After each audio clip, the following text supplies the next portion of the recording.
Welcome to this explainer on ASC 450 contingencies. We're kicking things off with Section 1, ASC 450 fundamentals and probability categories. If you've ever looked at a company's financials and wondered how on earth they handle the great unknown, we're talking looming lawsuits, product warranties, massive environmental cleanups, well, you are in exactly the right place. Today, we're taking a highly structured look at how ASC 450 brings order to the absolute chaos of business uncertainty. It's all about how we recognize, measure, and disclose uncertain obligations. Let's get right into it. Okay, let's dive into this with a quick look at our roadmap. First up, we're defining ASC 450 contingencies. Then, we'll look at past events versus general risks. Third, we'll break down the 3 probability categories. And finally, we'll cover why accurate classification matters. All right, let's start with Section 1, defining ASC 450, contingencies. This is the baseline for uncertain obligations. So what exactly are we talking about here? A contingency is formally defined as an existing condition, situation, or set of circumstances involving uncertainty about whether a gain or loss will occur. And that uncertainty? It's resolved by future events. Notice the heavy emphasis on the word existing right there. The absolutely crucial rule under ASC 450 is that the uncertainty must already exist as of the balance sheet date. That means the past event that created the obligation has already happened. We aren't just sitting around wondering if an event is going to happen someday. The event actually happened. The only thing that's uncertain is whether a loss will materialize from it, and if so, what the actual dollar amount will be.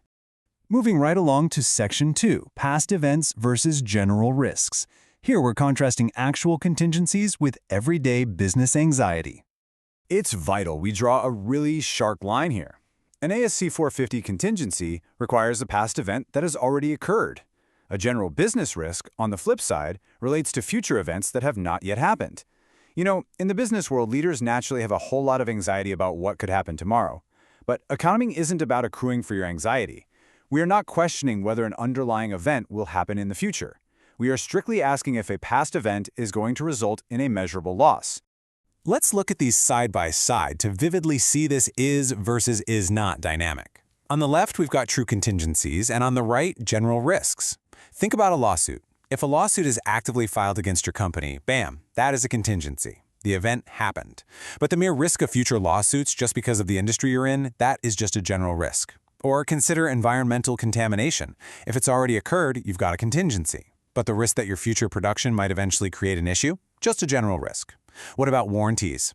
Products already sold with a warranty attached? That's a past event. But the risk of higher claims on future sales? Not a contingency. And finally, a known regulatory violation that happened before year-end qualifies, for sure.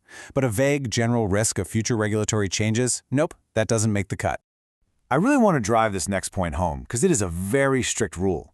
General business risks, things like economic downturns or future competitive threats, must never be accrued.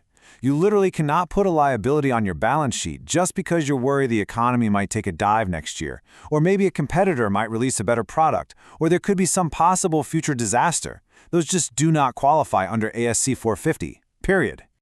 And this brilliantly illustrates our next topic, Section 3, the 3 probability categories. Let's translate some legalese into math and action. The very first category is probable. Now, in accounting terms, this means the future event is likely to occur, and we anchor this kind of abstract term to a generally accepted mathematical threshold of greater than a 50% probability. Hitting this threshold is a massive deal because it triggers a direct cause and effect reaction. If a loss is probable and the amount can be reasonably estimated, you absolutely must accrue a liability on the balance sheet. If it's probable but you just can't estimate the amount quite yet, you still have to disclose it. Essentially, probable is the zone of accrual. Let's step down to our second category, reasonably possible. This represents roughly a 5% to 50% probability. So here, the chance of the event occurring is definitely more than remote, but it doesn't quite rise up to the level of probable. The chance is totally real, but it's not the likely outcome. So, what does this all mean for treatment? Well, it strictly triggers a footnote disclosure.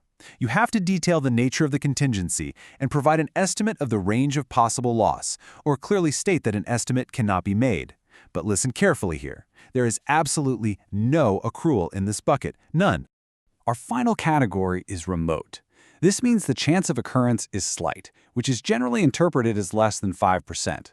For these remote items, the rule is actually pretty straightforward. Generally speaking, absolutely no action, no disclosure, and no accrual is required.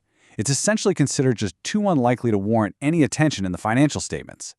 But hold on a second. Remember, there's always a catch. Certain guarantee arrangements require disclosure of maximum potential payments, even when the probability of loss is completely remote. So the crucial point is that a remote classification doesn't always mean the issue is 100% invisible to your readers.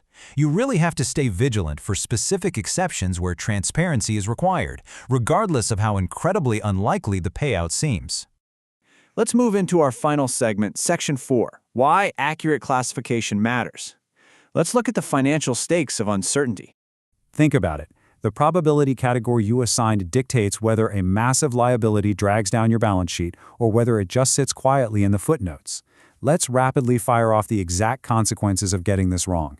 First, unnecessarily upgrading a remote contingency to reasonably possible inflates your disclosed contingencies. This can totally mislead readers into thinking the company is in deep trouble. Second, and this is a really big one, downgrading a probable contingency to reasonably possible allows a company to dodge an accrual. This understates liabilities and artificially overstates or inflates net income. Finally, missing a contingency completely creates a massive completeness deficiency in your financial statements. Which brings us to this absolutely vital quote. Probability classification is a judgment call, not a mechanical test. You can't just plug a bunch of numbers into a calculator to get your answer here. Assigning the right category requires serious, thoughtful human judgment. For operational contingencies, it's a management assessment. For litigation matters, this judgment must be heavily informed by written legal counsel opinions. The accounting team doesn't just sit in a vacuum making legal assessments independently. It's a deeply analyzed judgment call that determines the whole shebang, everything that follows.